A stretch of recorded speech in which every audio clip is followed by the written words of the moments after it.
Welcome everyone. We're here with Dr. Verlander today to talk about well-child visits, and I'm going to ask him to introduce himself. Hi, I'm Dr. Sean Verlander. I am a pediatrician who works in the primary care clinic at Valley Medical Center's Covington Primary Care Clinic. What are well-child visits? A well-child visit is a visit in a primary care clinic where a child is seen so that we can assess growth, development, any concerns that the family may have. A physical examination occurs when vital signs are taken, and in general, the overall health of a child is assessed. Oftentimes, this will also include things like vaccinations or screening tests, depending on the patient and other risk factors that may be involved. Why are well-child visits important? Well, I think it's important to make sure that a child is healthy.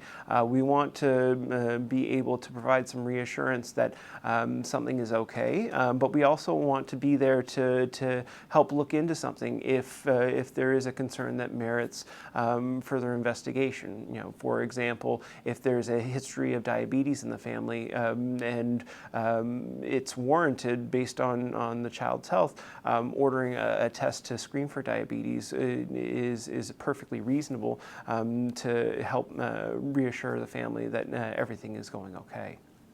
What is the recommended frequency for well-child visits? So well-child visits early on, because there's a lot of growth and development that occurs in the early ages, occurs a little bit more frequently. In kids under the age of 18 months, it's about every 2 to 3 months, and then it spaces out a little bit. So kids 2 and up is typically about once a year, although some providers will see a child for a 2.5-year well check, but typically about once a year for kids over the age of 2.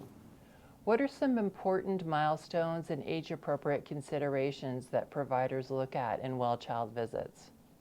In general, with the younger babies, we see big, bright smiles around 2 months of age, babbling and cooing around 4 months, rolling over at 6 months.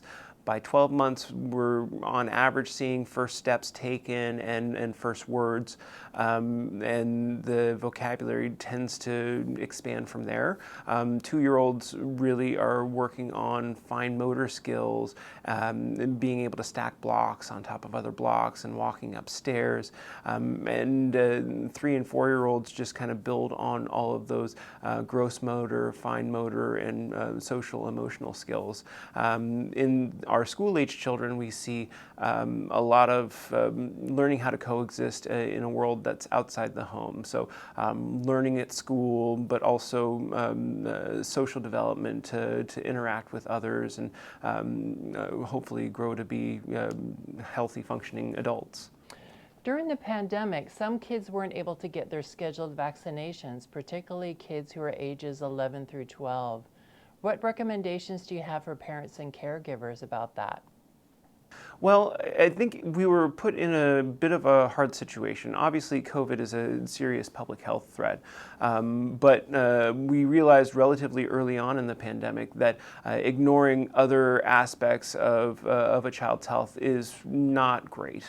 So we took great pride in building a clinic from a policy standpoint that allowed us to see patients safely. Really since June of 2020, we've been seeing all ages for preventive care and well visits. And what we've noticed is that there's been a decline in the vaccination rates for things like tetanus booster, which typically is given at the age 11 visit, but also other vaccines as well. And so we're really trying to put the focus on getting kids caught up and getting them the necessary vaccines to protect them as much as possible. Can well-child visits be done by telehealth?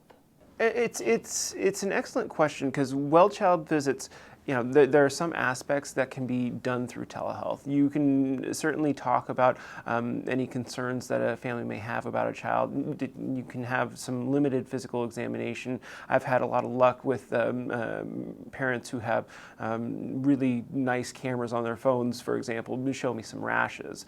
But there are other aspects that certainly can't be replicated. So things like listening to hearts and lungs, or measuring a blood pressure on a patient who you're worried might have a problem with high blood pressure.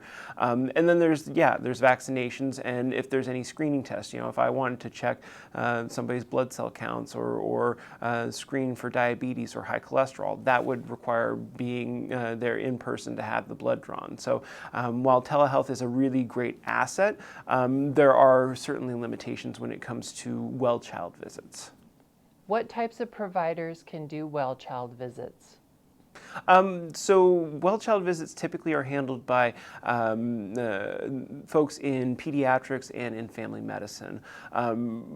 Classically, that's been doctors, people with MDs or DOs behind their names. But more and more, we're seeing advanced practice providers, people like nurse practitioners and physician assistants who have training in taking care of pediatric patients, who are able to see kids for their well child visits as well.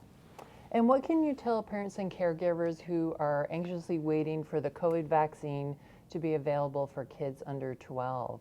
That's an excellent question. The COVID vaccine, specifically the Pfizer vaccine, has been approved for ages 12 and up. They're still looking at data and have yet to submit emergency use authorization for kids aged 5 to 11, which could be very important in terms of reducing the spread. The data that's currently been submitted to the Food and Drug Administration has looked at levels of antibodies that are generated by a smaller dose of the vaccine that's currently approved for use in adults. But it doesn't have, what we don't have is data that looks at real-world endpoints, things like hospitalizations, admissions to the intensive care unit, or deaths. We don't have the numbers on that yet. So the picture is not quite complete, and it's also important how a study is designed. So we need to make sure that that the results that Pfizer has claimed are valid, and make sure that that this vaccine is both safe and effective for children. If I had to guess, I would say that we probably are looking at sometime this fall getting an emergency use authorization. But that's just a guess. How things go from here, it's really up in the air. And what other recommendations do you have for families on helping to keep their kids healthy? I mean, I think that it's just really important to recognize that having a healthy, well-developing child, it takes a community. It takes a parent, two parents. It takes extended family members. It takes the medical team to make sure and provide some reassurance when reassurance is necessary, and further investigation when it's warranted. I always like to tell families that I like to address something when it's a molehill and before it becomes a mountain. But that's kind of what preventive care is all about.